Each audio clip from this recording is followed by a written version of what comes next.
نحمد و نصلی علی رسول الکریم اما بعد فاعوذ باللہ من الشیطان الرجیم بسم اللہ الرحمن الرحیم۔ قرآن مجید کی تفسیر کریں ہم اور سورہ توبہ پر ہیں، آیت نمبر 111 ہے آج۔ اعوذ باللہ من الشیطان الرجیم بسم اللہ الرحمن الرحیم۔ ان اللہ اشترى من المؤمنین انفسهم واموالهم بأن لهم الجنة يقاتلون في سبيل الله فيقتلون ويقتلون وعدا عليه حقا في التوراة والإنجيل والقرآن ومن أوفى بعهده من الله فاستبشروا ببيعكم الذي بايعتم به وذلك هو الفوز العظیم۔ اللہ نے جنت کے بدلے مسلمانوں سے ان کی جانیں اور مال خرید لیا ہے، کیونکہ مسلمان اللہ کی راہ میں لڑتے اور مارتے مرتے ہیں۔ اللہ نے یہ وعدہ اپنی ذمہ تورات، انجیل اور قرآن میں لے لیا ہے۔ اللہ سے زیادہ کون وعدہ پورا کرنے والا ہوگا؟ لہٰذا مسلمانوں اپنی بیعت سے خوش ہو جاؤ جس کا تم نے اللہ سے معاملہ کیا ہے، اور یہی سب سے بڑی کامرانی ہے۔ اس آیت کو تھوڑا سا ہم نے لاسٹ ویک بھی کیا تھا، کیونکہ لاسٹ ویک کے سبق سے بھی اس کا تعلق تھا، اور آج اس کو تھوڑا سا تفصیل سے اس لیے کریں گے کہ آج کے سبق سے اس کا زیادہ تعلق ہے۔ یہ بہت اہم آیت ہے۔ اس میں اللہ سبحانہ تعالیٰ نے ہمیں اپنی زندگی کا مقصد بتایا ہے۔ اصل میں مسلمانوں کو، انسانوں کو، جو بندے دنیا میں اللہ کی فرما برداری کو قبول کرتے ہیں، جو ایمان لاتے ہیں، ان کو ایمان کا مقصد سمجھایا گیا ہے کہ ایمان کا فائدہ کیا ہے۔ یہ بتایا گیا ہے کہ جب اس دنیا میں اللہ کے بندے اپنی جان و مال قربان کریں گے، یہ جیسے یہ سب سے بلند قربانی ہے، ٹھیک ہے۔ ایمان جو ہے قربانی مانگتا ہے۔ اللہ سبحانہ تعالیٰ پر اگر ہم ایمان لاتے ہیں تو ہمیں اپنے ایمان کا ثبوت اپنے عمل سے دینا پڑتا ہے۔ تو سب سے بڑا ثبوت، سب سے عظیم ثبوت کون سا ہے؟ کہ جب انسان اللہ کے دین کی سربلندی کے لیے جہاد کرتا ہے، اپنے جان اور مال کو داؤ پر لگاتا ہے، اس کے جہاد کا مقصد صرف اور صرف اللہ کی رضا اور اللہ کے دین کی سربلندی ہوتا ہے، اور دنیا میں جو اللہ کے دین کے دشمن ہیں اور جو سرکش لوگ ہیں، جو بغاوت کرتے ہیں اللہ کے دین سے، ان سے قتال کرنا ہوتا ہے تاکہ اللہ کا دین ساری دنیا میں پہنچ جائے، ساری دنیا میں پھیل جائے۔ تو جب اس طرح سے جب جہاد کے لیے نکلتا ہے انسان، تو پھر یہ سب سے بلند درجہ ہے، اللہ کے بندگی کو ثابت کرنے کا سب سے بلند درجہ ہے، اپنے ایمان کو ثابت کرنے کا سب سے بلند درجہ ہے۔ تو چونکہ پیچھے سورہ توبہ میں جنگ تبوک کے بارے میں بہت سی باتیں ہمیں بتائی گئی، اور جنگ تبوک جو تھی وہ مسلمانوں کے ایمان کی بہت بڑی آزمائش تھی۔ تو اس میں ہم نے دیکھا کہ کئی لوگ جو ہیں وہ ایمان رکھنے کے باوجود گھبرا رہے تھے جانے سے، کیونکہ یہ بہت بڑی آزمائش تھی، اور کئی لوگ جو تھے اپنے ایمان کا ثبوت بڑی خوشی سے دیا تھا۔ بہرحال، اور کچھ لوگ منافقین اور بہت ہی کمزور ایمان والے جو تھے وہ گھبرا کر اپنے گھروں میں بیٹھ گئے تھے۔ تو ہر طرح کے حالات ہمیں اللہ نے بتائے۔ اب ان آیات میں اللہ تعالیٰ بتا رہا ہے کہ جس جہاد سے تم بھاگتے ہو وہ جہاد کیا چیز ہے، اس کی کیا اہمیت ہے۔ یہ ایک سودا ہے۔ اگر بندہ مومن اللہ کے دین کی دفاع کے لیے، اللہ کے دین کی سربلندی کے لیے نکلتا ہے، تو پھر اللہ سبحانہ تعالیٰ اس کو اس طرح لے لیتے ہیں جیسے اس بندے نے، اللہ تعالیٰ اس سے سودا کر لیتے ہیں کہ اس کی جان اور مال کے بدلے اللہ سبحانہ تعالیٰ اس کو جنت دیں گے۔ یہ اللہ کا وعدہ ہے۔ لیکن یہ ضروری نہیں ہے کہ انسان شہید ہو جائے اور سب کچھ، جان اور مال سب کچھ لٹا دے جنگ میں۔ جو لوگ جنگ میں شامل ہوتے ہیں وہ اگر غازی بن کر آتے ہیں تو ان کے لیے بھی یہی وعدہ ہے، کیونکہ اس نے بھی اپنی جان کو، اپنے مال کو داؤ پر لگایا ہوتا ہے۔ تو دونوں طرح سے یہ وعدہ اللہ تعالیٰ پورا فرماتا ہے۔ اب دیکھیں کہ یہاں پر ہم الفاظ پر غور کرتے ہیں۔ ان اللہ اشترا، اشترا کا مطلب ہوتا ہے کہ بدلے میں لینا، ٹھیک ہے، یعنی جس طرح کسی چیز کو ہم خریدنے کے لیے جاتے ہیں تو ہم کچھ دیتے ہیں، قیمت دیتے ہیں چیز کی، اور ہم جو کچھ خریدتے ہیں وہ چیز ہم اس کے بدلے میں لیتے ہیں۔ تو یہاں پر اللہ سبحانہ تعالیٰ فرما رہے ہیں کہ اللہ نے خرید لی ہے مومنوں سے انفسہم و اموالہم، تو اللہ سبحانہ تعالیٰ نے مومنوں سے ان کے جان اور مال کا سودا کیا ہے۔ دیکھیں ہماری جان کس نے دی ہے، ہمیں ہمارا مال کس نے دیا ہے؟ اللہ ہی خالق ہے، اللہ ہی نے ہمیں زندگی دی ہے، تو اصل میں تو اللہ ہی مالک ہے ہمارے جان اور مال کا، اور اللہ سبحانہ تعالیٰ قادر ہے کہ کسی سے کسی وقت بھی ان کی جان اور مال سب کچھ لے لے، کیونکہ اللہ ہی نے دیا ہے، اور اللہ نے جب دیا ہے تو ہمیں پتہ ہے کہ یہ دنیا کی وقتی زندگی اور اس میں جو کچھ ہمیں ملا ہے وہ سب فانی ہے، تو اللہ تعالیٰ تو ویسے بھی سب کچھ ایک دن چلا جائے گا اللہ کے پاس،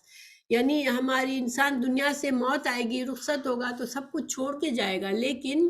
اس کے باوجود یہ اللہ سبحانہ تعالیٰ کی رحمت ہے بندوں پر، اللہ تعالیٰ کا انعام ہے، ایک انعام کے طور پر اللہ تعالیٰ بتا رہا ہے کہ جو کچھ میں نے تمہیں دیا ہے دنیا میں، تم اس کو میری رضا کے لیے جب خرچ کرو گے تو میں اس کے بدلے میں تمہیں جنت دوں گا، اور جنت اللہ کی ایسی نعمت ہے جو اس کے بارے میں کوئی انسان صحیح حقیقت نہیں جانتا کہ اس میں کیا کیا اللہ نے چھپا کے رکھا ہے۔ اللہ تعالیٰ نے خود بتایا کہ اس کا اندازہ ہم نہیں کر سکتے کہ اس میں کیا اللہ نے نعمت ہمارے لیے چھپا کے رکھی ہے، اللہ کی رحمت اور اللہ کی نعمت ہے ہمارے لیے وہ، تو اللہ سبحانہ تعالیٰ نے یہ اپنی طرف نسبت کی کہ میں نے خرید لیے۔ دیکھیے اب یہ بھی ایک عزت کا معاملہ ہے کہ یہ سودا جو ہے ایسا ہے کہ اللہ سبحانہ تعالیٰ نے کیا ہے ہم سے، یہ عظیم سودا ہے، اور اس میں بنی انسان کا اکرام ہے، اس کی عزت ہے، کیونکہ اللہ تعالیٰ نے یہ سودا دوسری مخلوق سے نہیں کیا ہے۔ بے شمار مخلوق اللہ کی جو دنیا میں بستی ہے، اللہ تعالیٰ نے پتہ نہیں کیا کیا کتنی طرح کی مخلوق پیدا کی ہے، لیکن اللہ نے بنی آدم کو، انسان کو یہ اکرام دیا کہ اس سے سودا کیا ہے،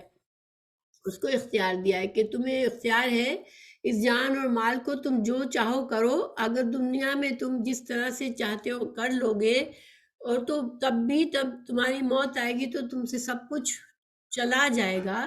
لیکن اسی مال اور جان کو اگر تم میری رضا کے لیے خرچ کرو گے تو میں اس کے بدلے میں تمہیں جنت دوں گا۔ پھر اللہ تعالیٰ مزید فرما رہے ہیں کہ یقاتلون فی سبیل اللہ فیقتلون ویقتلون، کہ جو مومن ہیں، مومنوں کی مزید خصوصیت بتا رہے ہیں اللہ تعالیٰ یہاں پر کہ مومنوں سے اللہ نے سودا کیا ہے، وہ کیسے مومن ہیں کہ وہ جہاد کرتے ہیں فی سبیل اللہ، اللہ کے راستے میں، ویقتلون، اور وہ دشمنوں کو، اللہ کے دشمنوں کو، دین کے دشمنوں کو قتل کرتے ہیں، یا پھر وہ خود شہید ہو جاتے ہیں، ویقتلون، وہ شہید ہو جاتے ہیں اللہ کی راہ میں، اپنی جان قربان کر دیتے ہیں۔ تو اس وجہ سے یہ دیکھیں دنیا میں ہر انسان جہاد میں شامل نہیں ہوتا، ہر انسان اپنی جان اور مال اللہ کے لیے، دین کے لیے قربان نہیں کرتا، لیکن یہ سب سے بڑا درجہ ہے، ٹھیک ہے۔ تو اللہ تعالیٰ نے پھر وعدہ کیا ہے کیا، علیہ حقاً، حق سچا وعدہ کیا ہے، پھر تورات، اللہ تعالیٰ نے اس وعدے کو اتنا پکا وعدہ ہے، اتنا بڑا وعدہ کہ اہم وعدہ ہے کہ اللہ نے تورات اور انجیل میں بھی اس کو ذکر فرمایا اور قرآن میں بھی ذکر فرمایا، یعنی کہ یہ صرف امت مسلمہ کے ساتھ نہیں تھا، یہ اللہ سبحانہ تعالیٰ نے جب سے آدم علیہ السلام دنیا میں آئے، یہ اللہ کا وعدہ چلا آ رہا ہے مومنوں کے ساتھ۔ پھر ومن اوفا، اور جو پورا کرے گا، بے عہدہ ہی، اللہ کے عہد کو، من اللہ، اللہ کے عہد کو، فاستبشروا، تو وہ لوگ ان کے لیے کیا ہے، استبشار، استبشار ایسی خوشی ہوتی ہے جس سے انسان کے چہرہ تمتما اٹھے، چہرے پر اس کی خوشی کا اظہار ہونے لگے، اور یہ بہت بڑی خوشی ہے، ٹھیک ہے۔ اس میں ایک طرح سے اس خوشی کی اہمیت بتائی جا رہی ہے کہ کتنی بڑی خوشی ہے یہ کہ انسان کا پورے جسم پر چہرے پر اس کا اثر آتا ہے، ایسی بڑی خوشی ہے، تم خوشخبری ہے یہ تمہارے لیے، ببیعکم، تم اپنی اس سودے پر خوش ہو جاؤ، الذی بایعتم بہ، جو سودا تم نے اللہ سے کیا ہے، وذالک، اور یہ جو ہے هو الفوز العظیم، یہ بہت بڑی کامیابی ہے۔ اب دیکھیں یہ اس آیت کا شان نزول بھی ہے، ٹھیک ہے، شان نزول وہ ہوتا ہے کہ کن حالات میں یہ آیت نازل ہوئی، تو اس کے بارے میں علماء کہتے ہیں کہ یہ بیت العقبہ کے وقت نازل ہوا تھا، کیونکہ بیت عقبہ کیا تھی؟ دیکھیے جب رسول اللہ صلی اللہ علیہ وسلم مکہ میں تھے، مکہ کی زندگی میں مشرکین عرب نے، مشرکین مکہ نے اتنا زیادہ مشکل کر دیا تھا کہ دین کی تبلیغ کرنا، دین کسی تک پہنچانا، جو مسلمان ہوتے تھے ان کی جان اور کے پیچھے پڑ جاتے تھے، رسول اللہ صلی اللہ علیہ وسلم کی قتل کے منصوبے ہونے لگے تھے، تو 13واں جب سال تھا نبوی کا، آپ صلی اللہ علیہ وسلم ڈھونڈ رہے تھے کہ کوئی ایسی جگہ مجھے ملے، کوئی ایسے لوگ ہوں جو مکہ سے باہر بستے ہیں اور وہ مجھے پناہ دے، تاکہ میں اس شہر میں رہ کر امن کے ساتھ اسلام کی تبلیغ کر سکوں، اور مسلمان بھی جو ہوتے ہیں ان کو بھی سکون ہو، ان کو ہر وقت اپنی جان کا خطرہ نہ ہو، وہ دین کو سیکھے اور دین پر سیکھ سے عمل کر سکے۔ تو رسول اللہ صلی اللہ علیہ وسلم اس سلسلے میں طائف بھی گئے تھے، لیکن مدینہ والوں کو اللہ تعالیٰ نے خود ہی بھیج دیا 13واں سن نبوت میں، اور اس سے 1 سال پہلے 6 لوگ آئے تھے مدینہ سے، حج کے موقع پر مکہ میں لوگ جمع ہوتے تھے، ہر جگہ سے آتے تھے، تو مدینہ سے کچھ لوگ آئے، وہ چھپ کر رسول اللہ صلی اللہ علیہ وسلم سے ملے تھے، اور پھر اگلے سال وہ مسلمان ہو گئے تھے، اور اگلے سال وہ زیادہ لوگوں کو لے کر آئے تھے، تو 13 نبوی میں حج کے موسم میں جمرہ عقبہ کی پاس گھاٹی میں جمع ہوئے تھے، اور چھپ کر رات کے وقت ملے تھے، یوم اشراق میں انہوں نے رسول اللہ صلی اللہ علیہ وسلم سے ایک راتوں میں ملاقاتیں کی تھی، اور اس وقت یہ وعدہ کیا تھا، تو یہ وعدے میں کیا تھا؟ عقبہ والی رات میں عبداللہ بن رواحہ نے اللہ کے رسول صلی اللہ علیہ وسلم سے کہا کہ آپ اپنے رب کے لیے اور اپنے لیے جو شرطیں منوانا چاہے تو منوا لیں، تو رسول اللہ صلی اللہ علیہ وسلم نے فرمایا، میں تم سے اللہ کے لیے تو یہ شرط منواتا ہوں کہ اللہ ہی کی عبادت کرو اور اس کے ساتھ کسی کو شریک نہ کرو، اور اپنے لیے یہ منواتا ہوں کہ اپنی بیوی بچوں کی اور مال کی جس طرح میری حفاظت کرتے ہو اسی طرح تم میری حفاظت کرو۔ آپ صلی اللہ علیہ وسلم نے ان سے 2 چیزوں کا کہا، ایک تو اللہ کی عبادت کرنا، خالص اللہ کی عبادت بغیر شرک کے، اور دوسرا کہا کہ مجھے پناہ دو گے تم، کیونکہ رسول اللہ صلی اللہ علیہ وسلم چاہ رہے تھے کہ کوئی ایسی جگہ ہو، کوئی ایسے لوگ ہو جو میرے ساتھ مل کے دشمنوں کا مقابلہ کرنے کے قابل ہوں، اسلام کی قوت بڑھ جائے اور اسلام کو پھیلنے کا موقع ملے۔ تو انہوں نے پوچھا کہ ہم کو کیا ملے گا؟ آپ صلی اللہ علیہ وسلم نے فرمایا کہ تم کو جنت ملے گی اس کے بدلے میں۔ انہوں نے کیا کہا کہ یہ تو فائدہ ہی فائدہ ہے، یہ تو اتنا بڑا سودا ہے، اتنا عظیم سودا ہے کہ ہمیں ہر طرح سے قبول ہے، ہم اس کو فسخ نہیں کریں گے، نہ آپ اس کو توڑیے گا، اور پھر اس کے اوپر یہ آیت نازل ہوئی تھی۔ اب یہاں پر تھوڑا سا عبادت کو سمجھنا ضروری ہے کہ عبادت کیا ہوتی ہے۔ اللہ کی عبادت جو ہے وہ مکمل فرما برداری، اللہ کا بندہ بن کے رہنا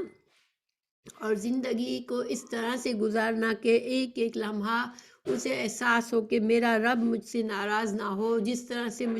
اللہ مجھ سے چاہتا ہے میں ان اصولوں کے ساتھ، ان احکامات کے ساتھ اپنی زندگی گزاروں۔ عبادات دیکھیں اللہ تعالیٰ نے ہمیں کچھ عبادات ہم پر فرض بھی کی گئی ہے شریعت میں، ٹھیک ہے، ان کو بھی کرنا، اور پھر باقی کے معاملات میں اللہ کے خوف، اللہ کے تقوی کے ساتھ اللہ کی فرما بردار بن کے زندگی گزارنا، اور شرک نہ کرنا سے مطلب کہ اللہ سبحانہ تعالیٰ کو واحد سمجھنا، اس کی الوہیت میں، اس کی ربوبیت میں، اور اس کی اسماء و صفات میں کہ اللہ تعالیٰ ہی ایک ہے جو کہ عبادت کے لائق ہے۔ بندوں کی طرف سے جو بھی نیکی اور جو بھی عبادت کے اعمال ہوں گے وہ صرف اللہ ہی کے لیے خالص نیت سے کیے جائیں گے، اور اللہ کی طرف سے جو کچھ فائدے بندوں کو ملتے ہیں دنیا میں اس میں ہمیشہ انسان یہ سمجھے گا کہ صرف اللہ ہی ہے جو مجھے دیتا ہے، اس میں کسی اور کو شریک نہ کرے کہ فلاں نے مجھے یہ فیور کر دی، فلاں نے یہ کر دی۔ ہاں، انسان دوسرے لوگوں سے مدد لی جا سکتی ہے، لیکن وہ اسباب کے ذریعے کر سکتے ہیں، اللہ نے انہیں جو اسباب دیے ہوتے ہیں ان کے ذریعے وہ کرتے ہیں۔ اور پھر اللہ کے جتنی صفات ہے، اسماء اور صفات میں اللہ کو اکیلا ماننا، تو یہ چیز اگر ہم سمجھے تو پھر ہم بھی ان خوش نصیبوں میں شامل ہو سکتے ہیں کہ ہمارا بھی معاہدہ، ہم اس معاہدے کو پکا کرتے رہے، ایمان کے معاہدے کو، اپنے بندہ ہونے کے لیے جو بھی، اللہ کا بندہ ہونے کے لیے جو بھی ہمارے لیے شرائط ہے، ہم اس کو پورا کرتے رہے انشاءاللہ، تو ہم بھی اللہ سے امید کر سکتے ہیں کہ اللہ تعالیٰ ہمیں بھی ان خوش نصیبوں میں شامل فرمائیں گے۔ اللہ تعالیٰ نے قرآن میں اور بھی جگہوں پر اس چیز کا، اس سودے کا ذکر کیا ہے اس طرح سے، یعنی کچھ مختلف الفاظ سے۔ سورہ توبہ 20 سے 22 میں بھی ہم نے پڑھا کہ اللہ تعالیٰ نے فرمایا، جو لوگ ایمان لائے، انہوں نے ہجرت کی اللہ کے راستے میں، اپنے مالوں اور اپنے جانوں کے ساتھ جہاد کیا، وہ اللہ کے ہاں درجے میں بہت بڑے ہیں اور وہی لوگ کامیاب ہیں۔ ان کا رب انہیں اپنی طرف سے بڑی رحمت اور عظیم رضامندی اور ایسے باغوں کی خوشخبری دیتا ہے جن میں اس کے لیے ہمیشہ رہنے والی نعمت ہے، جس میں وہ ہمیشہ رہنے والے ہیں ہمیشہ، بے شک اللہ ہی ہے جس کے پاس بہت بڑا اجر ہے۔ ایک حدیث ہے، ابو ہریرہ رضی اللہ عنہ سے روایت ہے کہ رسول اللہ صلی اللہ علیہ وسلم نے فرمایا، اللہ تعالیٰ نے ضمانت دی ہے کہ جو اس کے راستے میں جہاد کرے، اسے اس کے راستے میں نکالنے والی چیز، اس کی راہ میں جہاد اور اس کی باتوں کو سچا یقین کرنے کے سوا کچھ اور نہ ہو، تو اسے جنت میں داخل فرمائے گا، یا اسے اس کے گھر میں اجر یا غنیمت سمیت واپس لائے گا جس گھر سے وہ نکل کر گیا تھا۔ یہ بخاری کی حدیث ہے۔ تو آیت کا خلاصہ کیا ہوا کہ ایمان کی حقیقت کیا ہے کہ اللہ پر ایمان کا اقرار کرنا، اور اس کا صحیح مفہوم یہ ہے کہ اللہ کی دی ہوئی ہر نعمت اللہ کی رضا کے مطابق خرچ کرنا، اور اپنے جان اور مال کی قربانی سے اپنے لیے جنت کمانا۔ تو یہ سارے اس کا خلاصہ ہے اس آیت کا۔ اور اس میں ہمیں اللہ سبحانہ وتعالیٰ نے آخر میں فرمایا کہ ذالک هو الفوز العظیم۔ تو یہاں پر دیکھیے کی ضرورت نہیں تھی، جملہ جو عربی میں ہوتا ہے اس طرح ہوتا ہے کہ ہوا فوز العظیم، لیکن اس کو الفوز العظیم سے کہا گیا، گویا کہ یہ بہت بڑی کامیابی ہے۔ ٹھیک ہے، یہاں پر یہ گرامر کا پوائنٹ ہے۔ اور دوسرا بِأَنَّ لَهُمُ الْجَنَّةِ، تو یہاں پر لہم کو آگے لایا گیا، لہم جو ہے آگے لانے سے حصر پیدا ہو گیا، اور حصر کا مطلب ہے کہ انہی خصوصیات کے لوگوں کے لیے جنت ہے جو اللہ سبحانہ تعالیٰ سے اس حد تک اللہ کے دین کے اتنے فرما بردار ہیں، اور اتنے دل سے اور جان سے اس چیز کو، ایمان کی قدر کرتے ہیں، اور ایمان کو اپنی جان اور مال بھی قربان کرنے پر ان کو کوئی تنگی نہیں ہوتی ان کے دلوں میں۔ تو یہ انشاءاللہ یہ آیت پوری ہو گئی۔ ہم اگلی آیت پر چلتے ہیں۔ اب اگلی آیت میں اللہ سبحانہ تعالیٰ نے مزید کچھ خصوصیات مومنوں کی بتائی، کیونکہ جہاد جو ہے وہ سب سے، جہاد کے لیے یہاں ابھارا گیا، اور جہاد بہت عظیم قربانی ہوتی ہے، ایک بہت عظیم عمل ہوتا ہے، لیکن اس کے علاوہ بھی مومن جو ہے وہ کچھ اور صفات رکھتے ہیں جن کے ذریعے وہ جنت میں جائیں گے، اور ان صفات کا اللہ تعالیٰ نے یہاں ذکر فرمایا، التائبون والعابدون الحامدون السائحون الراکعون الساجدون الآمرون بالمعروف والناہون عن المنکر والحافظون لحدود اللہ وبشر المؤمنین۔ اس کا ترجمہ ہے، مسلمان توبہ کرنے والے ہیں، عبادت کرنے والے ہیں، اللہ کی حمد کرنے والے ہیں، روزے رکھنے والے ہیں، رکوع اور سجدے کرنے والے ہیں، اچھی باتوں کی ترغیب دینے والے ہیں اور بری باتوں سے روکنے والے ہیں، اور اللہ کی حدود کی حفاظت کرنے والے ہیں۔ آپ مومنوں کو بشارت سنا دیں۔ یہاں پر تمام مومنوں کے لیے بشارت ہے، ٹھیک ہے، مگر ہم کو صفات بتا دی گئی یہاں پر کہ ہم کیسے اپنے آپ کو جانیں کہ ہم ان لوگوں میں سے ہیں جس سے اللہ نے سودا کیا ہے۔ تو دیکھیے پہلی تائبونا، التائبونا کیا ہوتا ہے؟ التائبونا توبہ کرنے والے. توبہ کا مطلب، تابا یتوبو کا مطلب دو طرح سے ہوتا ہے، ٹھیک ہے. اللہ سبحانہ تعالیٰ کی طرف سے جب آتا ہے تو اللہ بندے کی طرف اپنی رحمت سے پلٹتا ہے، اور بندے کے لیے آتا ہے تو بندہ اپنے گناہوں کے احساس اور احساس ندامت کے ساتھ اللہ سے استغفار کرتا ہے، اللہ کی طرف اللہ کی رحمت کی طلب کرتا ہے، اللہ سے معافی مانگتا ہے، تو وہ توبہ کر رہا ہوتا ہے. تو التائبونا، انسان کتنا بھی اچھا ہو لیکن گناہ ہوں گے اس سے، تو گناہ کا جیسے ہی گناہ ہو اس پر ضد نہ کرے، بلکہ اگر وہ فوراً نادم ہو اور اپنے آپ سے عزم کرے کہ میں آئندہ یہ گناہ نہیں کروں گا، اور اخلاص کے ساتھ توبہ استغفار کرے، تو وہ تائب ہوتا ہے، ٹھیک ہے. اور اللہ تعالیٰ نے توبہ کی بہت جگہوں پر توبہ کے فائدے بتائے ہیں. توبہ استغفار سے انسان کو اللہ کی نعمتوں کے دروازے کھلتے ہیں، اور خاص طور سے جب انسان کسی بڑی اہم نیکی کر رہا ہوتا ہے، نیکی کے کام میں لگا ہوا ہوتا ہے، اس وقت اسے توبہ استغفار کی زیادہ ضرورت ہوتی ہے، کیونکہ اس سے اس کے لیے اس کے کام میں آسانی ہو جاتی ہے. ہمیں یہی قرآن سے پتہ چلتا ہے. اللہ سبحانہ تعالیٰ نے سورہ آل عمران میں یہ فرمایا کہ وَمَا كَانَ قَوْلُهُمْ إِلَّا أَنْ قَالُوا رَبَّنَا اغْفِرْ لَنَا ذُنُوبَنَا وَإِسْرَافَنَا فِي أَمْرِنَا وَثَبِّتْ أَقْدَامَنَا وَانصُرْنَا عَلَى الْقَوْمِ الْكَافِرِينَ. تو ان کا کہنا اس کے سوا کچھ نہ تھا کہ انہوں نے کہا اے ہمارے رب، ہمارے گناہ بخش دے، ہمارے کام میں ہماری زیادتی کو بھی اور ہمارے قدم ثابت رکھ، اور کافر لوگوں پر ہماری مدد فرما. تو یہ مجاہدین کے لیے دعا سکھائی تھی اللہ تعالیٰ نے سورہ آل عمران میں، جو جہاد کے لیے نکلتے ہیں. اور ہمیں حضرت ابراہیم علیہ السلام کا طریقہ بتایا کہ جب کعبہ کی دیواریں اٹھا رہے تھے تو دعا کیا کر رہے تھے؟ ربنا اغفر لنا ذنوبنا، ربنا تقبل منا وتب علینا انک انت التواب الرحیم، کہ یا اللہ اس نیکی کو ہم سے قبول فرما لے اور ہمارے گناہوں کو معاف فرما دے. تو گویا ہمیں کیا سبق ملتا ہے کہ انسان کوئی بڑا اللہ سبحانہ تعالیٰ ہی کی طرف سے انسان کو نیکی کی توفیق ملتی ہے، ورنہ انسان جو ہے وہ اس قابل نہیں ہے کہ وہ اپنے طرف سے کوئی بڑا نیکی کا کام کر لے. اللہ سبحانہ تعالیٰ جس کا دل کھول دے وہی نیکی کر سکتا ہے. اور جب اللہ تعالیٰ کی طرف سے یہ انعام ملے کہ اسے موقع ملے کہ کوئی نیکی کرے انسان، تو سب سے پہلے اپنے گناہوں سے استغفار کرنا چاہیے، اور عاجزی سے انسان کو اللہ سے توبہ کرنے چاہیے اور اللہ سے مدد مانگنی چاہیے، اور نیکی کرنے پر انسان کبھی بھی تکبر نہ کرے. تو تائبونا یہ صفت، پہلی صفت بتائی گئی. اس کے بعد العابدونا، عبادت کرنے والے. اور عبادت کا میں نے پیچھے آپ لوگوں کو بتایا کہ عبادت جو ہے وہ مکمل بندگی ہے، جو شرعی احکامات ہے ان پر عمل کرنا، جو فرائض ہم کو دیے گئے ہیں، فرض عبادات ہیں، نماز، روزہ، زکوٰۃ، حج، یہ سارے، اور باقی جتنے نیکی کے کام ہمیں شریعت میں کرنے کو کہے گئے وہ بھی کرنا. اور اس کے علاوہ عام زندگی میں بھی زندگی کے ہر معاملے میں بندگی، اپنی بندگی کے احساس سے رہنا،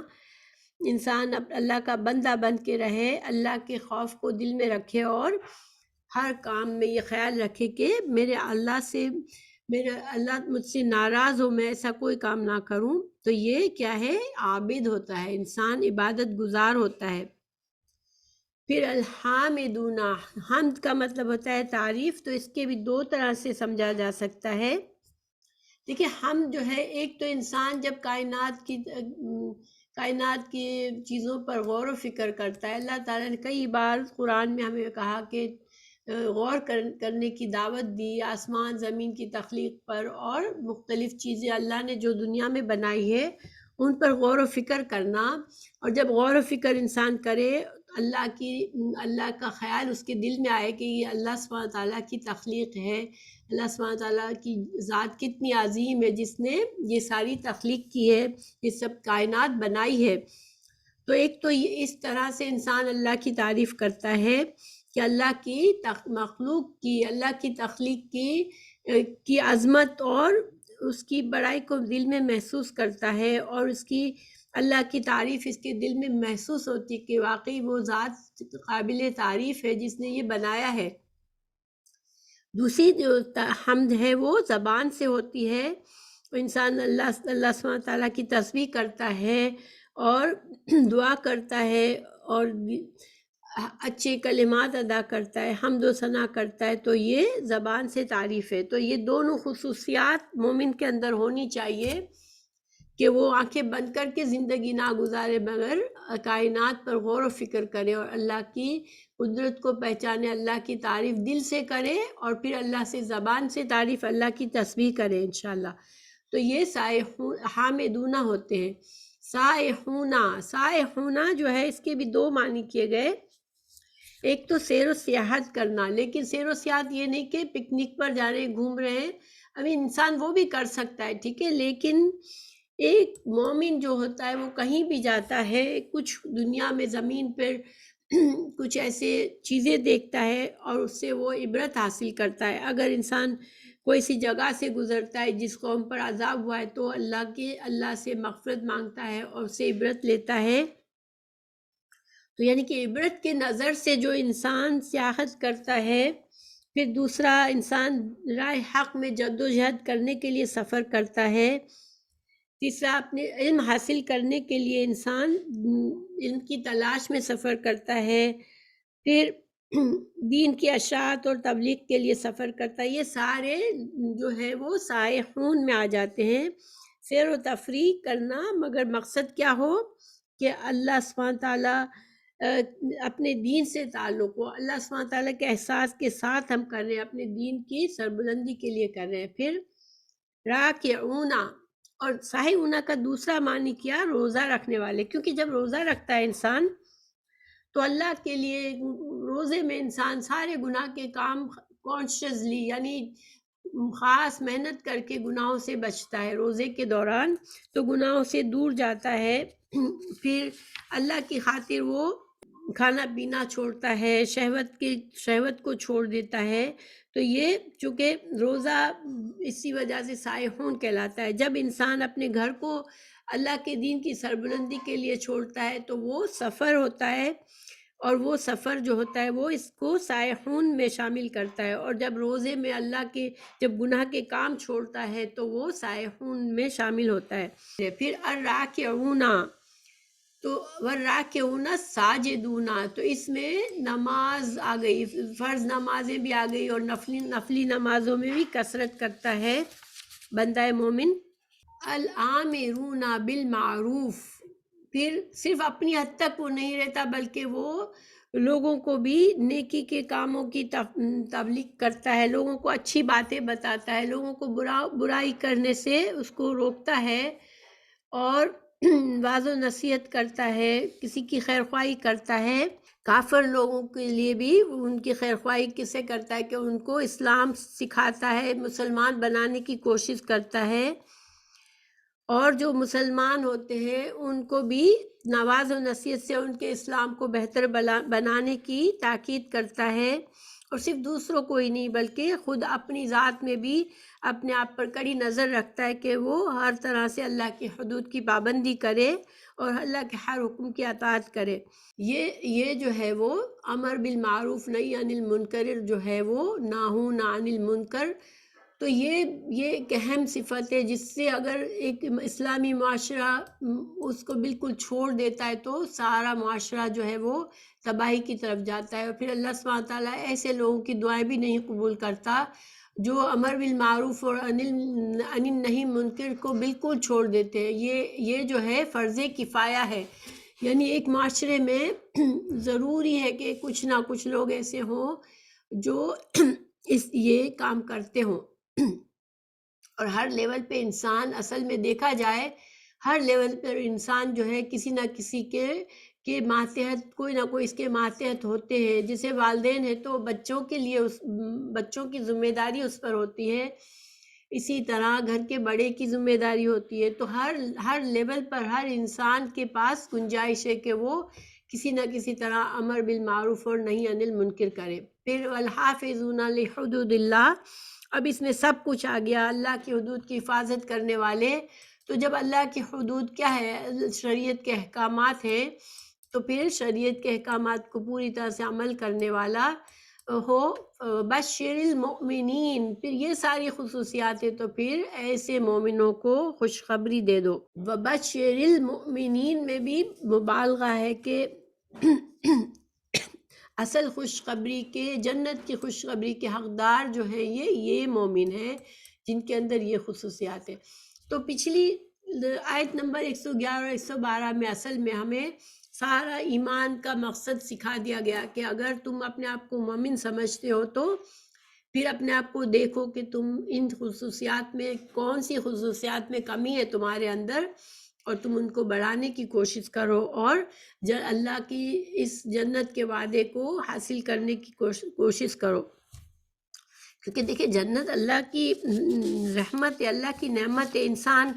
اگر لاپرواہی میں زندگی گزارتا ہے اور پھر یہ گمان رکھتا ہے کہ میں مسلمان گھر میں پیدا ہوا ہوں تو جنت میرا انتظار کر رہی ہے، چاہے دنیا میں کچھ بھی کر لوں،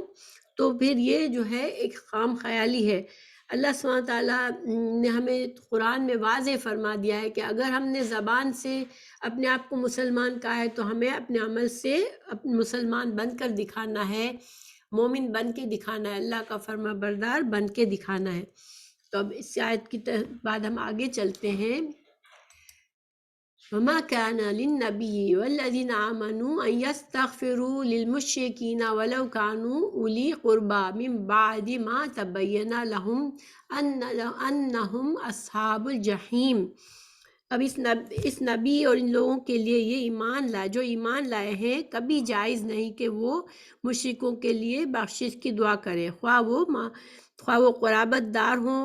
اس کے بعد کہ ان کے اس کے لیے صاف ظاہر ہو گیا کہ یقیناً وہ جہنمی ہے۔ دیکھیں پچھلی آیات میں ہمیں صحیح مسلمان کا کیا معنی ہے، ایمان مومن ہونے کا کیا معنی ہے، وہ سکھایا گیا کہ ہم مومن کیسے بن سکتے ہیں۔ تو اس کے علاوہ مومن یہ سارے نیک کام کرنے کے علاوہ مومن میں ایک خصوصیت یہ بھی ہوتی ہے کہ وہ اللہ کے دین سے جو دشمنی رکھتے ہیں، اللہ کی نافرمانی کرتے ہیں، جو اللہ کی قدر نہیں کرتے، پھر ان کو دلی دوست بھی نہیں بنا سکتے ہم، کیونکہ انسان جو ہے یا تو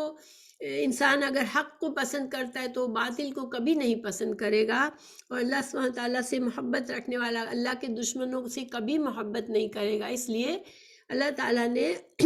اب اس آیت میں یہ بتا دیا کہ زندگی میں تو دیکھیں سورہ توبہ میں شروع میں برات کا اظہار کر دیا گیا مشرکین سے، پھر منافقین سے لا تعلقی کا حکم دے دیا گیا۔ اب بتایا جا رہا ہے کہ اگر کوئی کفر پر منافقت پر مر جائے، ہمیں پتہ ہے، یقینی بات ہے کہ یہ بندہ اللہ کی نافرمانی میں مرا ہے، کفر پر مرا ہے، تو پھر اب ان کے لیے ان کی موت کے بعد بھی ہمیں ان سے لا تعلقی کرنی ہے۔ اب ان کے لیے ہمیں استغفار نہیں کرنا، ان کے لیے سوری نہیں فیل کرنا۔ تو اللہ سبحانہ تعالیٰ نے واضح الفاظ میں بتا دیا کہ چاہے تمہارے قریبی رشتہ دار ہوں، اولی قربا ہو، مگر وہ اللہ کو ناراض کر کے اللہ کی نافرمانی میں کفر میں مرے ہیں، اور یہ واضح ہو چکا ہے ہم پر کہ وہ کفر میں مرے ہیں، تو ہم ان کے لیے استغفار نہیں کر سکتے۔ اس آیت کا شان نزول بھی ہے، جب ابو طالب کی وفات کا وقت آیا، آپ کو پتہ ہے ابو طالب رسول اللہ صلی اللہ علیہ وسلم کے چچا تھے، اور انہوں نے مکی زندگی میں رسول اللہ صلی اللہ علیہ وسلم کا ساتھ دیا تھا، آپ صلی اللہ علیہ وسلم کی حفاظت کی تھی، حالانکہ وہ مسلمان نہیں ہوئے تھے۔ جب ان کی وفات کا وقت آیا اور رسول اللہ صلی اللہ علیہ وسلم کو اپنے چچا سے بہت پیار تھا، تو آپ گئے وہاں پر، ان سے فرمایا، اے چچا تو لا الہ الا اللہ کہہ دے، میں اللہ کے پاس اس کلمے کی شہادت دوں گا۔ تو ابو جہل اور عبداللہ بن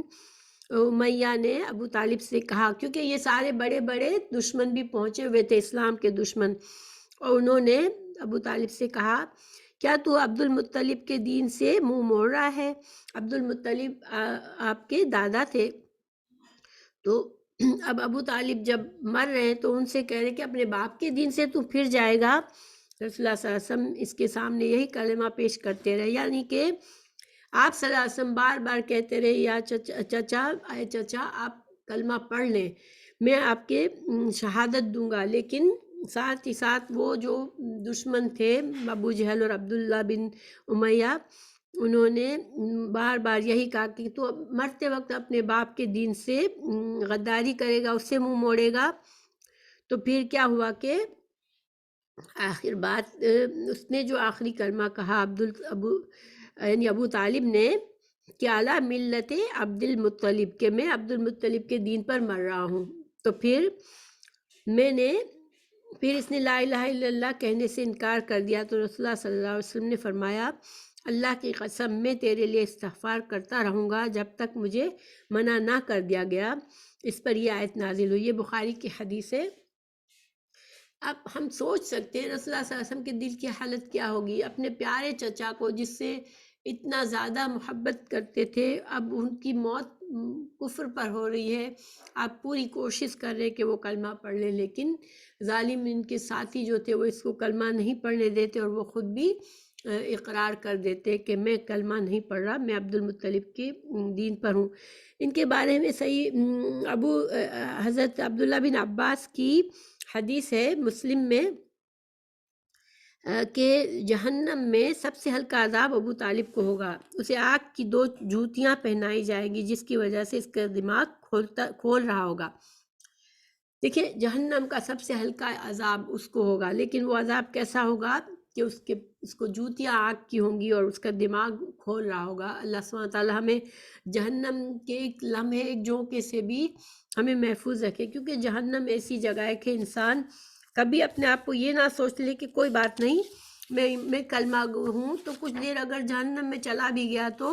کیا ہوا، مجھے آخر کار تو جنت ملے گی۔ لیکن اللہ تعالیٰ ایک مسلمان ہمیشہ جہنم سے اللہ کی پناہ مانگتا ہے۔ پھر اللہ آگے ہے ما تبین لہم انہم اصحاب الجحیم، یہ بات یاد رکھنے کی کہ جب تک واضح نہ ہو جائے، دیکھیں اگر واضح طور پر ہمیں پتہ نہیں ہے کہ وہ کفر پر کوئی انسان مرا ہے، کسی نے بہت نمازیں ہم نے نہیں دیکھی وہ پڑھتا ہو یا نیک اعمال کرتا ہو، لیکن ہمیں یہ نہیں پتہ کہ واقعی کفر پر مرا ہے، تو ہم پھر ہمارے لیے گنجائش رہتی ہے کہ ہم اس کے لیے دعا مانگ سکتے ہیں۔ لیکن جس کا یقین ہو گیا کہ وہ کفر پر ہی مرا ہے، پھر اس کے لیے انسان نہ دعا مانگے نہ استغفار کرے، کیونکہ پھر یہ اپنے لیے وہ انسان اللہ کی نافرمانی کر رہا ہوتا ہے یہ کر کے، ٹھیک ہے۔ ہاں البتہ اگر ایک رشتہ دار ہے جو کفر کی حالت میں مرا ہے تو اس کے جنازے میں انسان شامل ہو سکتا ہے، لیکن اس کے لیے مغفرت کی دعا نہیں کر سکتا۔ اچھا اگلی آیت جو ہے اگلی آیت میں ہے وَمَا كَانَ اسْتِغْفَارُ إِبْرَاهِيمَ لِأَبِيهِ إِلَّا عَنْ مَوْعِدَةٍ وَعَدَهَا إِيَّاهُ فَلَمَّا تَبَيَّنَ لَهُ أَنَّهُ عَدُوٌّ لِلَّهِ تَبَرَّأَ مِنْهُ إِنَّ إِبْرَاهِيمَ لَأَوَّاهٌ حَلِيمٌ۔ اب یہاں پر حضرت ابراہیم علیہ السلام کا ذکر آیا، کیونکہ حضرت ابراہیم علیہ السلام کے بارے میں ہمیں پتہ چلتا ہے کہ انہوں نے اپنے والد کے لیے بخشش مانگنے کا وعدہ کیا تھا، ٹھیک ہے۔ کب وعدہ کیا تھا؟ جب اس کے باپ نے ان کو گھر سے نکال دیا تھا، مشرک باپ نے توحید کی دعوت کو قبول کرنے کے بجائے جب حضرت ابراہیم علیہ السلام نے اپنے باپ کو توحید کی دعوت دی، اس آیت کا ترجمہ بھی پڑھ لیتی ہوں، اور ابراہیم کا اپنے باپ کے لیے بخشش مانگنا نہیں تھا مگر اس وعدے کی وجہ سے جو اس نے اس سے کیا تھا۔ پھر جب اس کے لیے واضح ہو گیا کہ بے شک وہ اللہ کا دشمن ہے تو وہ اس سے بے تعلق ہو گیا۔ بے شک ابراہیم یقیناً بہت نرم دل بڑا بردبار تھا۔ سورہ مریم میں ہمیں یہ بات بتائی گئی کہ حضرت ابراہیم علیہ السلام نے جب اپنے والد کو دعوت دین دی، توحید کی دعوت دی، تو اس نے غصے سے حضرت ابراہیم کو گھر سے نکال دیا۔ چونکہ حضرت ابراہیم علیہ السلام بہت نرم دل تھے، وہ لوگوں سے ہمیشہ چاہے کوئی سختی بھی کرتا اس کے ساتھ بھی نرمی کرنے والے تھے، تو انہوں نے اپنے باپ سے کہا کہ میں تمہارے لیے دعا کروں گا، ٹھیک ہے۔ اب اس وعدے کی بنا پر جو ہے حضرت ابراہیم علیہ السلام جو ہے دنیا میں بھی دعا مانگنے کی کوشش کی اپنے باپ کے لیے، اور قیامت کے دن کا ہمیں پتہ چلتا ہے کہ قیامت کے دن جو ہے ایک حدیث سے پتہ چلتا ہے، وہ کہیں گے یا اللہ میرے باپ کو کے جہنم میں ہونے سے زیادہ میری کیا رسوائی ہے، تو حکم ہوگا کہ اپنے پاؤں کی طرف دیکھو، تو دیکھیں گے تو ان کے والد کی شکل گندگی میں آلود بچھو کی بن گئی ہوگی، بچھو کی بنا دی جائے گی، اور فرشتے اسے پاؤں سے پکڑ کر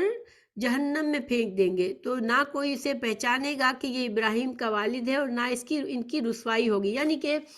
قیامت کے دن حضرت ابراہیم علیہ السلام کو بہت دکھ ہو رہا ہوگا کہ یہ میری کتنی رسوائی ہے کہ میرا باپ جو ہے جہنم میں جا رہا ہے، تو اس کے باپ کی شکل بھی بدل دی جائے گی، اس سے انسانیت بھی، اس کو انسانیت سے بھی محروم کر دیا جائے گا، اسے ایک بچھو کی شکل دے دی گئی ہوگی، اور اس کو ابدی طور پر جہنم میں پھینک دیا جائے گا۔ جب حضرت ابراہیم علیہ السلام اپنے باپ کو دیکھیں گے کہ اس کا کیا حال ہوا ہے، پھر ان کو بھی احساس ہو جائے گا کہ میرا باپ جو ہے وہ اس قابل نہیں تھا، اللہ نے اس سے انسانیت کا شرف بھی لے لیا اور اسے ہمیشہ کے لیے جہنم میں ڈال دیا، تو پھر حضرت ابراہیم علیہ السلام ان سے لا تعلق ہو جائیں گے اپنے باپ سے۔ تو یہ مطلب ہے یہاں پر کہ فَلَمَّا تَبَيَّنَ لَهُ أَنَّهُ عَدُوٌّ لِلَّهِ تَبَرَّأَ مِنْهُ، یعنی کہ جب حضرت ابراہیم علیہ السلام کو یقین ہو گیا کہ میرا باپ اس قابل ہے ہی نہیں، وہ اللہ سے دشمنی رکھتا تھا،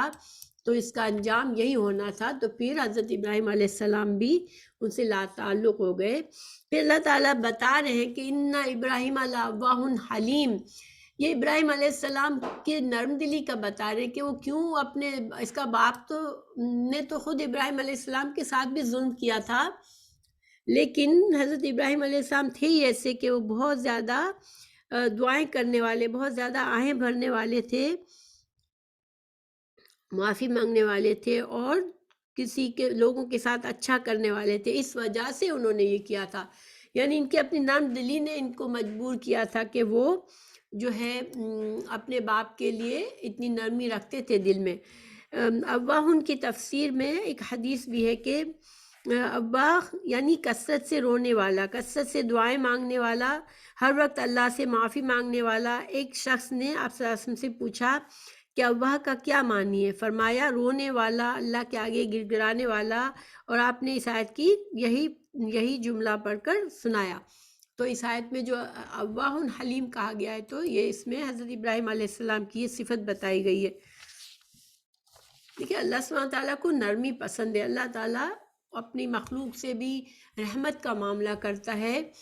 اور جب انسانوں میں رحم دلی ہوتی ہے اللہ سبحانہ تعالیٰ ان کو پسند کرتا ہے۔ نرم دلی جو ہے وہ ایک بہت اچھی صفت ہے، اس کے مقابلے کے انسان کے اندر سختی ہو، کسی کی چھوٹی بات بھی معاف کرنے والا نہ ہو انسان، تو وہ انسان اللہ کی نظر میں پسندیدہ نہیں ہے، کیونکہ ہر انسان جو ہے وہ کمزور ہے اور اللہ سے رحمت کا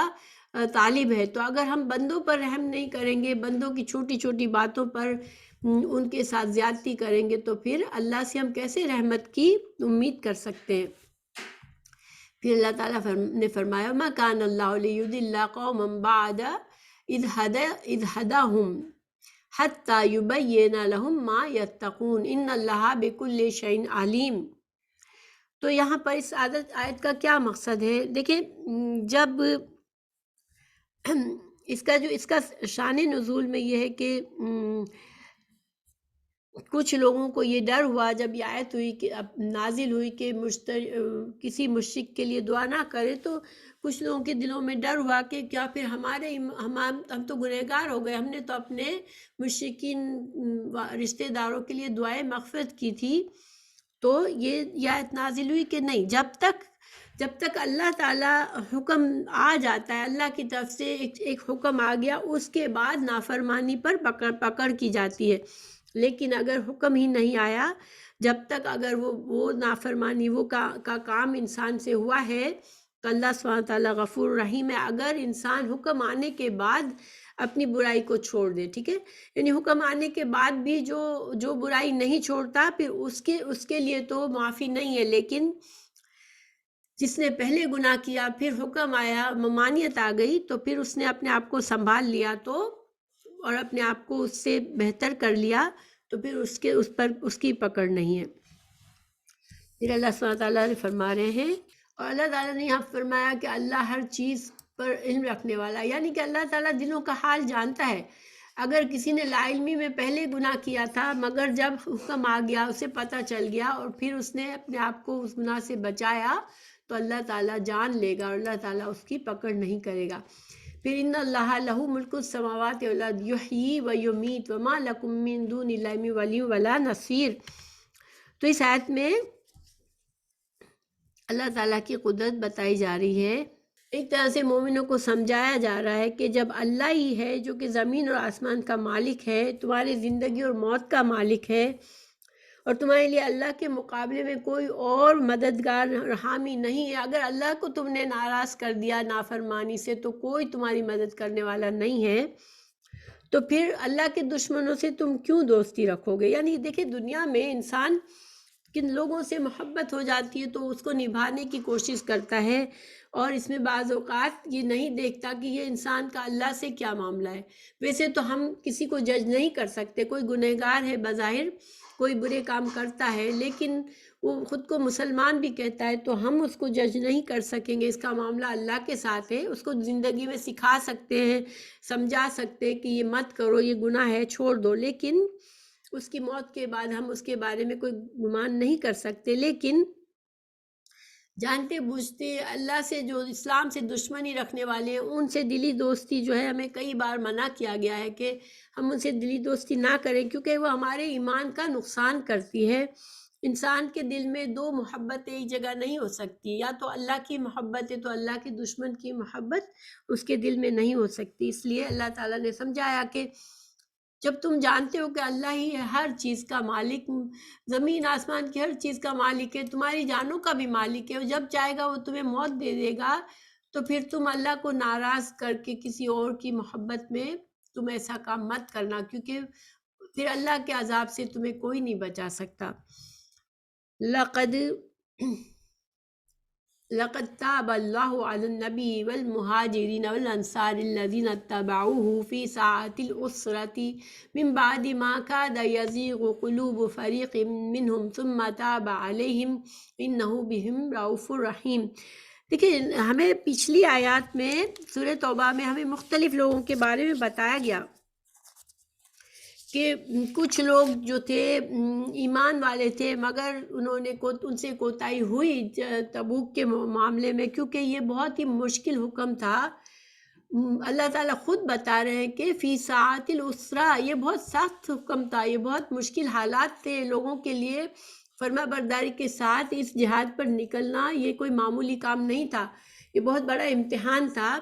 تو اس میں کچھ لوگ گھبرائے، کچھ مومن تھے مگر گھبرائے، اور پھر اللہ تعالیٰ نے مومنوں کی مدد فرمائی اور ان کے دلوں کو مضبوط کر دیا، اور اللہ تعالیٰ نے پھر وہ خوشی سے اس جہاد میں نکل گئے، چونکہ اللہ تعالیٰ دلوں کا حال جانتا ہے۔ تو اللہ تعالیٰ یہاں بتا رہے ہیں کہ ما کاد یزیغ قلوب فریق منہم ثم تاب علیہم، یعنی کہ کچھ لوگ ایسے تھے کہ ان کے دلوں میں گھبراہٹ تھی، بہت زیادہ مشکل لگ رہا تھا ان کو اس حکم پر عمل کرنا، مگر پھر چونکہ اللہ تعالیٰ ان کے ایمان کو جانتا تھا، اللہ تعالیٰ جانتا تھا کہ یہ ان کا ایمان تو ہے، یہ مخلص ہے، مسلمان ہے، مگر کمزور دل والے ہیں، تو اللہ تعالیٰ نے ان کے دلوں کو مضبوط کر دیا، اور اللہ تعالیٰ نے ان کے لیے آسان کر دیا جنگ میں جانا۔ اب دیکھیں، اس میں ہمارے لیے بہت بڑا سبق ہے، جب ہمارا ایمان کے ہم خیال رکھیں گے تو اللہ سبحانہ تعالیٰ جب ہماری زندگی میں بھی بہت سے ایسے مقامات آتے ہیں جب ہمارے لیے مشکل ہوتی ہے شریعت پر چلنا، اللہ کی مکمل فرما برداری کرنا،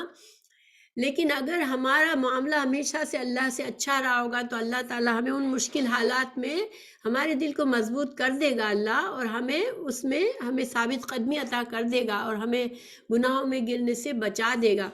کیونکہ جب گناہ انسان پر چھانے لگتا ہے تو یہ بہت مشکل وقت ہوتا ہے، مگر اللہ تعالیٰ مومنوں کو آخری لمحے میں بھی اس کا دل مضبوط کر کے اسے گناہ سے پھیر سکتا ہے۔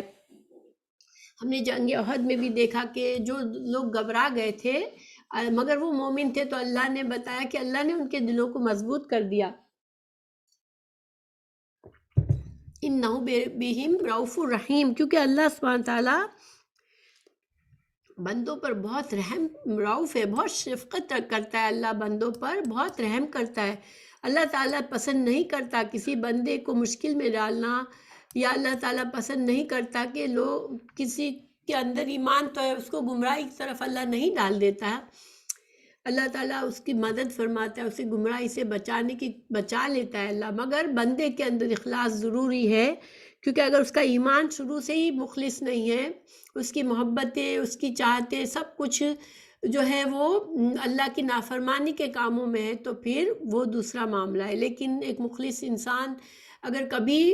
اس کے پیر ڈگمگا جاتے ہیں تو اللہ اس کو سنبھال لیتا ہے، اس کو گناہ میں پڑنے سے بچا لیتا ہے۔ پھر اللہ تعالیٰ مزید فرما رہے وَلَثَلَاثَةِ الَّذِينَ خُلِّفُوا حَتَّى إِذَا ضَاقَتْ عَلَيْهِمُ الْأَرْضُ بِمَا رَحُبَتْ وَضَاقَتْ عَلَيْهِمْ أَنفُسُهُمْ وَظَنُّوا أَنْ لَا مَلْجَأَ مِنَ اللَّهِ إِلَّا إِلَيْهِ ثُمَّ تَابَ عَلَيْهِمْ لِيَتُوبُوا إِنَّ اللَّهَ هُوَ التَّوَّابُ الرَّحِيمُ۔ اب یہاں پر اللہ سبحانہ تعالیٰ نے ان تینوں کا ذکر کیا جس کا پہلے تھوڑا سا ذکر فرمایا تھا اللہ تعالیٰ نے۔ یہ وہ تین مسلمان تھے جو کہ مخلص مسلمان تھے، حضرت کعب بن مالک، مرارہ بن ربیع، حلال بن امیہ،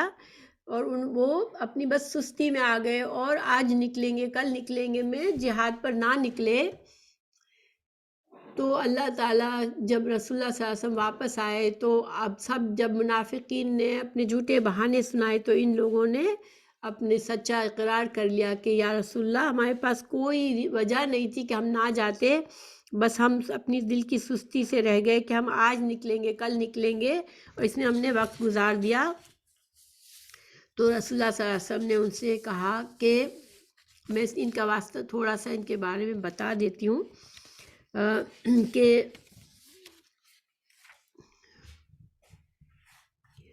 یہ تین لوگ میں نے جن کے نام بتائے، کعب بن مالک، مرارہ بن ربیع اور حلال بن امیہ، اس سے قبل تقریباً ہر غزوے میں شریک ہوئے تھے، ٹھیک ہے؟ ایسے نہیں تھا کہ وہ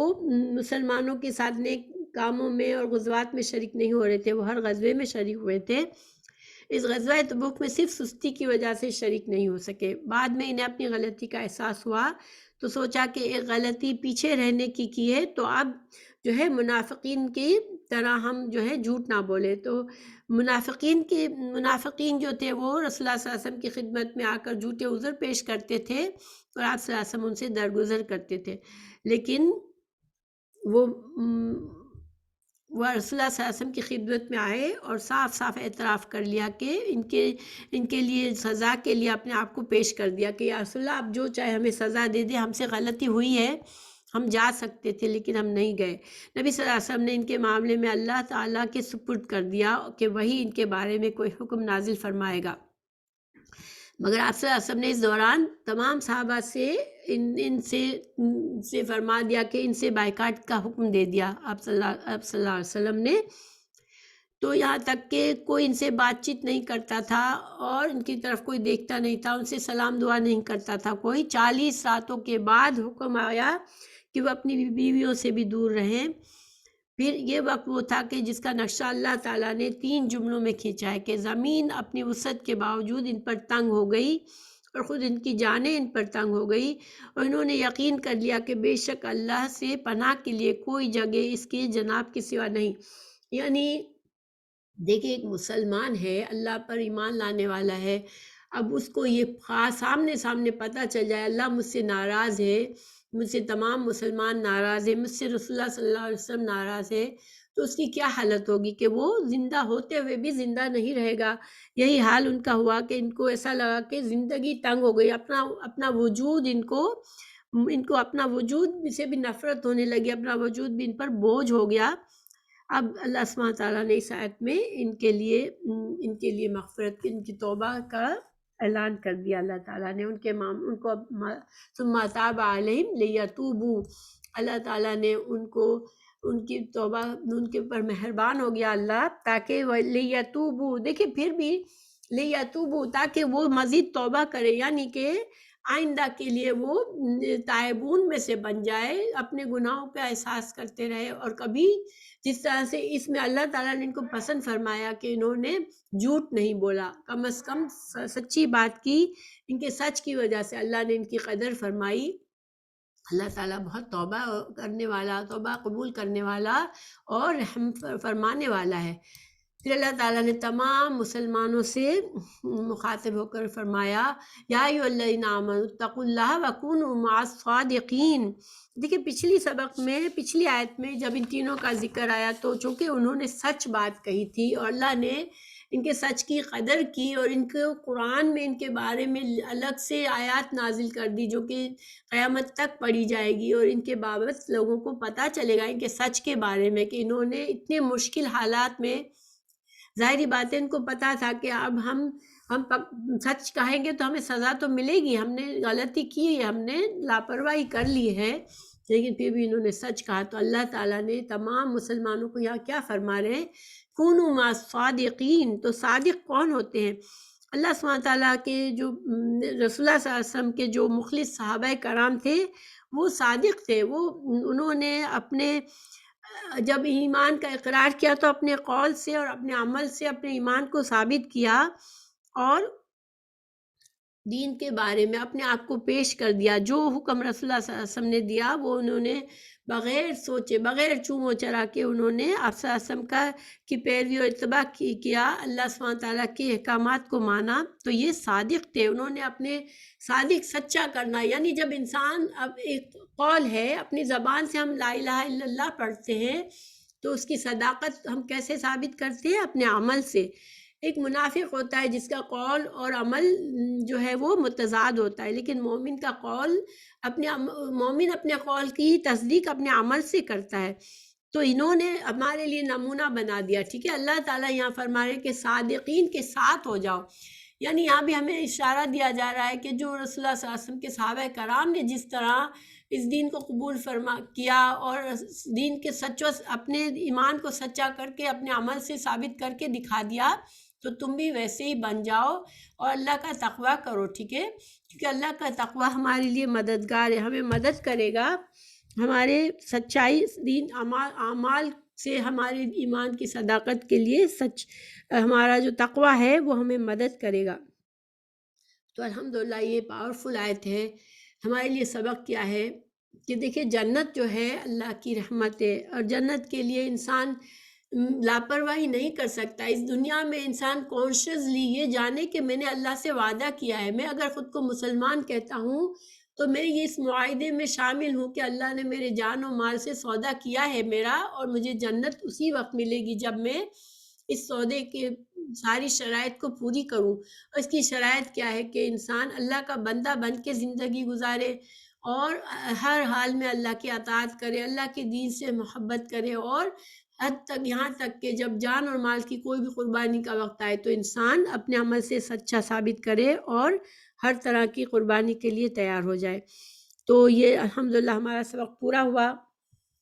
اللہ سبحانہ تعالیٰ آج مسلمان سمجھتے ہیں کہ بس جنت تو ہمارے لیے انتظار کر رہی ہے، ہم کبھی غور بھی نہیں کرتے کہ جنت مجھے ملے گی یا نہیں ملے گی، ٹھیک ہے۔ اگر ہم واقعی میں یہ سوچیں تو ہمارا دل ڈر جائے کہ جنت نہیں ملے گی تو پھر تو جہنم ہی رہ جاتی ہے،